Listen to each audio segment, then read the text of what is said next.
भक्ति कर रही है, दिन भर दौड़ती रहती है। इनको पता है भगवान आए हैं हमारे घर में, हमें सेवा करनी चाहिए। दिन भर झाड़ू से बहरती रहती हैं, यहाँ वहाँ दौड़ती रहती है, ये कार्य कर रही है, वो कर रही है। भक्ति ऐसे ही तो करनी चाहिए, संत सेवा। शबरी भी तो ऐसी भक्ति परमात्मा को पाने के लिए कर रही थी, जैसे हमारी बुआ जी करती है। और देखिए सफाई भी रखना चाहिए, अगर संत घर में हो तो खूब बढ़िया झाड़ू से बहरती है घर को, तो पानी भी छिटकती है। हमारे कमरे में तो दिन में 2 से 3 बार, हम तो सोचते हैं ऐसे स्नान हो जा रहा है, लेकिन बहुत अच्छी भक्ति है इनकी। शबरी ने भगवान को पाने के लिए कैसे भक्ति किया, देखिए ये शबरी जो है ना, ये साधारण नहीं है। हमने कथा तो बहुत बार सुना है शबरी मैया की। ये एक जन्म में रानी थी, राजा से विवाह हुआ, तो एक दिन राजा इनको लेकर जाते हैं प्रयागराज में। तो पहले की जो रानियां थी वो झांकी से सब कुछ देखती थी, आज रानी भी बैठी है, झांकियों से दर्शन कर रही है। किसकी कर रही है? संतों की दर्शन कर रही है। देखती है बड़े संत भजन कीर्तन गाते हुए जा रहे हैं। जैसे ही रानी ने देखा, कहा कितना सुंदर ये आवाज लगता है, संतों के जो वस्त्र है कितने सुंदर लगते हैं, जब ये भजन और भगवान का नाम लेते हैं तो कितना सुंदर लगता है। अब मानो भक्ति रोग रोग में रानी जी की आ गया। राजा जैसे ही आते हैं, रानी ने कहा कि मेरी इच्छा है कि मैं भी संतों के साथ मिलकर भजन कीर्तन गाऊं। राजा ने कहा ये तुम नहीं कर सकती हो। क्यों क्यों नहीं कर सकती हो?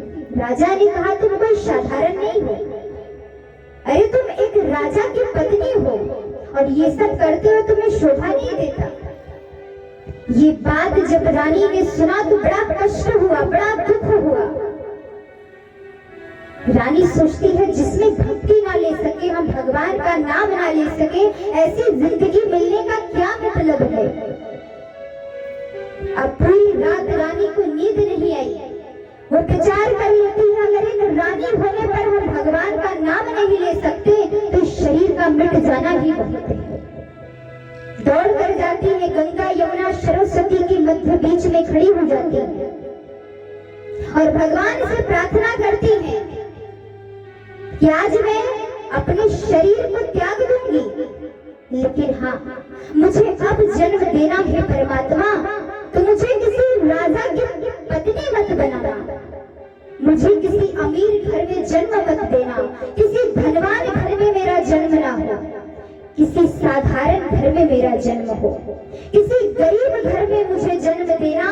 ऐसे घर में मुझे जन्म मिले जहाँ मुझे भक्ति में कोई बाधा न पड़े, मैं भगवान का नाम ले सकूं। इतना परमात्मा से मांगते हुए वो रानी अपने शरीर की त्याग देती है। जल में जब अपने शरीर को त्याग दिया तो यहाँ राजा चारों ओर ढूंढने लगे। ढूंढते ढूंढते जब जाकर देखते हैं तो रानी का शर्व मिलता है, लेकिन यही जब पुनर्जन्म मिलता है तो शबरकुल में जन्म हुआ, भील के घर में जन्म होता है, नाम पड़ा शबरी। छोटी सी थी, घर के बाहर बैठी थी माँ के साथ। तो उन्होंने क्या देखा कि बहुत सारे पशु थे बंधे हुए।